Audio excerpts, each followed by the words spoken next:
ایک زمانے میں ایک اللہ کا ولی تھا جس کا نام ابراہیم تھا۔ وہ اللہ کی تبلیغ کے لیے ایک بستی سے دوسری بستی کا سفر کیا کرتا تھا۔ اس کا دل اللہ کی محبت سے لبریز تھا اور اس کی زبان پر ہر وقت اللہ کا ذکر رہتا تھا۔ وہ نہایت سادہ زندگی گزارتا تھا۔ ایک پرانی سی چادر، ایک پھٹی پرانی جوتی اور ایک چھوٹی سی پوٹلی اس کے سارے اثاثے تھے۔ اس کی پوٹلی میں چند خشک روٹیاں، ایک پانی کا مشکیزہ اور چند تویزات ہوتے تھے جو وہ اپنے ایمان کی مضبوطی کے لیے رکھتا تھا۔ وہ ہر بستی میں اللہ کی عظمت اور اس کی رحمت کے قصے سناتا، لوگوں کو نیکی کی طرف بلاتا اور انہیں اللہ کی راہ پر چلنے کی تلقین کرتا۔ اس کے چہرے پر ہمیشہ ایک ایسی روشنی ہوتی تھی جو دیکھنے والوں کے دل کو چھو لیتی تھی، مگر اس کی سادگی اور عاجزی ایسی تھی کہ کوئی اسے دیکھ کر اس کی عظمت کا اندازہ نہ لگا سکتا تھا۔ ایک دن ابراہیم ایک نئی بستی کی طرف سفر پر نکلا۔ یہ سفر اس کے لیے کوئی نیا نہیں تھا، مگر اس بار راستہ غیر معمولی طور پر مشکل تھا۔ چٹیل پہاڑ، کھائیوں سے بھرے راستے اور تیز ہوائیں اس کے صبر کا امتحان لے رہی تھیں۔ سورج ڈھل رہا تھا اور سردی بڑھتی جا رہی تھی۔ اس کی پھٹی جوتیوں سے پاؤں زخمی ہو چکے تھے اور اس کی چادر اب اسے سردی سے بچانے کے لیے ناکافی تھی، مگر ابراہیم کے دل میں اللہ پر یقین کی گرمی تھی جو اسے آگے بڑھنے کی ہمت دیتی رہی۔ شام ہوتے ہوتے وہ ایک ایسی بستی میں جا پہنچا جہاں کے لوگ اپنی سنگدلی کے لیے مشہور تھے۔ یہ بستی دور دراز کے پہاڑوں کے دامن میں بسی ہوئی تھی، جہاں نہ تو کوئی سرائے تھی اور نہ ہی کوئی مسافر خانہ۔ بستی کے لوگوں کا وتیرہ تھا کہ وہ نئے آنے والوں کے ساتھ بدسلوکی کرتے، ان سے بدگمانی رکھتے اور انہیں اپنی بستی میں پناہ دینے سے گریز کرتے تھے۔ ابراہیم جب بستی کے تنگ و تاریک راستوں سے گزرا تو اس نے دیکھا کہ لوگ اسے عجیب نظروں سے گھور رہے ہیں۔ کچھ لوگوں نے اس کی سادہ لباس اور پھٹی جوتیوں پر طنز کیا، کچھ نے اسے فقیر سمجھ کر نظر انداز کر دیا۔ سردی سے اس کا جسم کانپ رہا تھا اور اس کی سانسوں سے بھاپ اٹھ رہی تھی۔ وہ ایک گھر کے دروازے پر پہنچا اور ہلکے سے دستک دی۔ دروازہ کھلا اور ایک درمیانی عمر کے آدمی نے سر باہر نکالا۔ اس کے چہرے پر ناگواری صاف جھلک رہی تھی۔ ابراہیم نے نرمی سے کہا، اے بھائی، میں ایک مسافر ہوں، اللہ کے نام پر مجھے ایک رات کے لیے پناہ دے دو۔ وہ آدمی اسے اوپر سے نیچے تک دیکھ کر بولا، ہمارے یہاں مسافروں کے لیے جگہ نہیں، کہیں اور جا کر دیکھو۔ یہ کہہ کر اس نے دروازہ زور سے بند کر دیا۔ ابراہیم نے ایک لمحے کے لیے سر جھکایا، اللہ کا نام لیا اور آگے بڑھ گیا۔ اس نے کئی گھروں کے دروازوں پر دستک دی، مگر ہر جگہ اسے وہی جواب ملا۔ کچھ لوگوں نے تو دروازہ کھولا بھی نہیں، بس اندر سے چلا کر کہا، چلے جاؤ، یہاں کوئی جگہ نہیں۔ آخر کار تھک ہار کر ابراہیم بستی کی ایک تنگ گلی میں ایک کونے میں بیٹھ گیا۔ سردی اس کے جسم کو چھید رہی تھی اور اس کا جسم کانپ رہا تھا۔ وہ اپنی چادر کو مضبوطی سے لپٹائے بیٹھا تھا اور اس کے لبوں پر اللہ کا ذکر جاری تھا۔ اس نے اپنی پوٹلی سے ایک خشک روٹی نکالی اور اسے چبانے کی کوشش کی، مگر سردی سے اس کے دانت بج رہے تھے۔ وہ دل ہی دل میں اللہ سے دعا مانگ رہا تھا کہ اسے اس مشکل گھڑی میں صبر عطا کرے۔ اسی بستی میں ایک کٹیا نما گھر میں ایک بوڑھی عورت رہتی تھی جس کا نام فاطمہ تھا۔ فاطمہ غریب تھی، اس کے پاس نہ کوئی دولت تھی اور نہ ہی کوئی آسائش۔ اس کے دو چھوٹے بچے حسن اور زینب اس کے ساتھ رہتے تھے۔ وہ دونوں بچے ابھی کم عمر تھے اور فاطمہ ان کی خاطر دن رات محنت کرتی تھی۔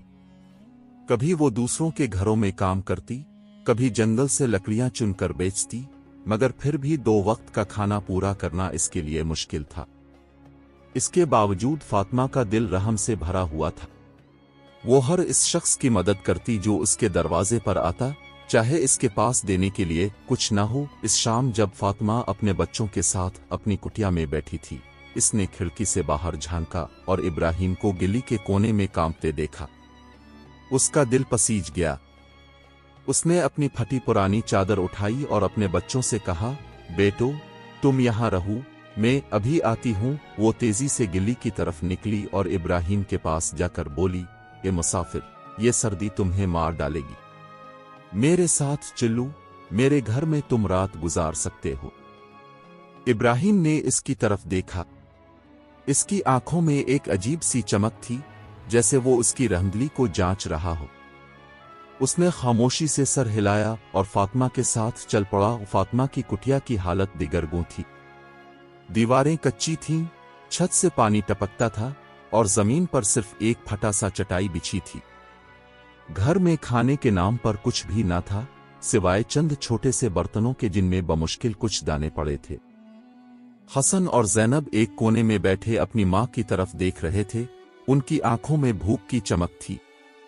इब्राहिम ने यह सब देखा तो इसका दिल भर आया।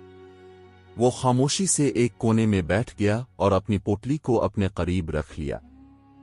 फातिमा ने अपने बच्चों को तसल्ली दी और कहा, बेटो, अल्लाह राज़िक है, वो जरूर कुछ बंदोबस्त करेगा। उसने इब्राहिम से कहा, ए मुसाफिर, तुम आराम करो, मैं सुबह के लिए कुछ इंतजाम करती हूँ। इब्राहिम ने इसकी बात सुनी और खामोशी से अल्लाह का शुक्र अदा किया। रात भर इब्राहिम सोचता रहा। उसने फातिमा की गुर्बत देखी, इसके बच्चों की भूख देखी और उसके दिल में एक अजीब सी बेचैनी पैदा हुई। वो सोच रहा था कि अल्लाह ने उसे इस बस्ती में क्यों भेजा। क्या ये इसका इम्तिहान है, इस बस्ती के लोगों का? वो रात भर दुआएं मांगता रहा और अल्लाह से रहनुमाई मांगता रहा। सुबह होते ही फातिमा कहीं से थोड़ा सा आटा ले आई।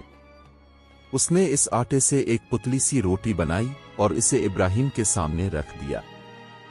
हसन और ज़ैनब भी अपनी मां के पास बैठ गए, मगर उनकी आंखों में भूख के बावजूद एक अजीब सी इत्मीनान थी। वो जानते थे कि उनकी मां ने जो कुछ किया वो अपनी बिसात से बढ़कर था। इब्राहिम ने रोटी की तरफ देखा, फिर फातिमा और उसके बच्चों की तरफ। उसने अपनी पोटली खोली और इसमें से एक पुराना सा मिट्टी का बर्तन निकाला। उसने फातिमा से कहा, बीबी, इस बर्तन पर एक कपड़ा डाल दो। फातिमा ने हैरत से इसकी तरफ देखा, मगर उसने बगैर कुछ पूछे एक फटा सा कपड़ा लेकर बर्तन पर डाल दिया। इब्राहिम ने खामोशी से कुछ दुआएं पढ़े, फिर फातिमा से कहा, अब कपड़ा उठाओ। जब फातिमा ने कपड़ा उठाया तो उसकी आंखें हैरत से फैल गईं। बर्तन लजीज खाने से भरा हुआ था। चावल, गोश्त, सब्जियां और एक ऐसी खुशबू जो इस कुटिया में कभी ना आई थी। हसन और ज़ैनब ने यह देखकर खुशी से तालियां बजाईं और अपनी मां की तरफ देखा, जैसे वो कोई ख्वाब देख रहे हों। हिस्सा दुगम फातिमा की आंखों में आंसू थे। उसने जिंदगी में कभी इतना लजीज खाना ना देखा था। उसने इब्राहिम की तरफ देखा और कहा, ए मुसाफिर, ये क्या मौजिज़ा है? हमारे घर में तो कभी एक वक्त का खाना भी पूरा नहीं होता, ये सब कहां से आया? इब्राहिम ने मुस्करा कर कहा, बीबी, ये अल्लाह की रहमत है, वो अपने बंदों को कभी खाली हाथ नहीं छोड़ता। फातिमा और उसके बच्चों ने मिलकर वो खाना खाया। हसन और ज़ैनब की आंखों में खुशी की चमक थी और उनके चेहरों पर मुस्कुराहट फैल गई। फातिमा ने बार बार इब्राहिम का शुक्रिया अदा किया, मगर इब्राहिम ने कहा, शुक्रिया अल्लाह का करो, इसी ने तुम्हारे दिल में रहम डाला कि तुमने एक मुसाफिर को पनाह दी। खाना खाने के बाद इब्राहिम ने अपनी पोटली उठाई और जाने की तैयारी की। फातिमा ने इसे रोकने की कोशिश की और कहा, ए मुसाफिर, तुमने हम पर इतना बड़ा एहसान किया है, हम तुम्हारा ये कर्ज कैसे उतारेंगे? इब्राहिम ने मुस्कुरा कर कहा, बीबी, ये कोई कर्ज नहीं, ये अल्लाह की तरफ से एक आजमाइश थी जो तुमने बखूबी निभाई। तुम्हारे दिल की पाकीज़गी और तुम्हारी रहमदिली ने अल्लाह को राजी कर दिया। उसने वो मिट्टी का बर्तन फातिमा के हाथों में थमाया और कहा, ये बर्तन तुम्हारे लिए है। जब भी तुम उसे कपड़े से ढांप कर अल्लाह से दुआ करोगी, ये तुम्हारे लिए रिस्क से भर जाएगा। बस अपने दिल को हमेशा साफ रखना और अल्लाह पर यकीन रखना। फातिमा की आंखों से आंसू बह रहे थे। उसने इब्राहिम के हाथ चूमने की कोशिश की, मगर इब्राहिम ने इसे रोक लिया और कहा, बीबी, अल्लाह के सिवा किसी के आगे सर न झुकाना। ये कहकर वो अपनी पोटली उठाकर बस्ती से निकल गया।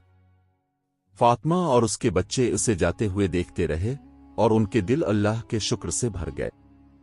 इब्राहिम जब बस्ती से निकला तो उसके दिल में एक अजीब सा सुकून था।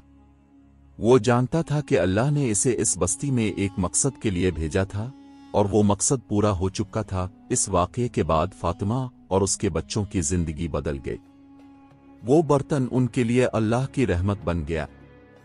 जब भी वो भूखे होते, फातिमा इस बर्तन पर कपड़ा ढांपती, अल्लाह से दुआ मांगती और बर्तन रिस्क से भर जाता। मगर फातिमा ने कभी इस रहमत का गलत इस्तेमाल न किया। वो अपने हिस्से का खाना खाती और बाकी अपनी बस्ती के गरीबों में बांट देती। इसकी रहमदिली की वजह से बस्ती के लोगों के दिल भी बदलने लगे। जो लोग पहले संगदिल थे, वो फातिमा की नेकी देखकर शर्मिंदा होने लगे। आहिस्ता आहिस्ता बस्ती में नेकी और रहम का रंग फैलने लगा और लोग एक दूसरे की मदद करने लगे। उधर इब्राहिम अपने सफर पर निकल चुका था। वो एक नई बस्ती की तरफ जा रहा था, जहां इसे अल्लाह की तबलीग करनी थी। इसके दिल में वही ईमान की रोशनी थी और उसके लबों पर वही अल्लाह का जिक्र था। वो जानता था कि इसका हर सफर एक नई आजमाइश है और हर आजमाइश इसे अल्लाह के और करीब करती है। इसकी फटी जूतियां, पुरानी चादर और छोटी सी पोटली उसके साथ थी, मगर उसके दिल में अल्लाह की मोहब्बत की दौलत थी जो किसी खजाने से कम न थी। वो चलता रहा क्योंकि वो जानता था कि अल्लाह का वली कभी तन्हा नहीं होता। इसके साथ हर वक्त अल्लाह की रहमत होती है, जो उसे हर मुश्किल से निकालती है और हर तारीक रास्ते को रोशन करती है।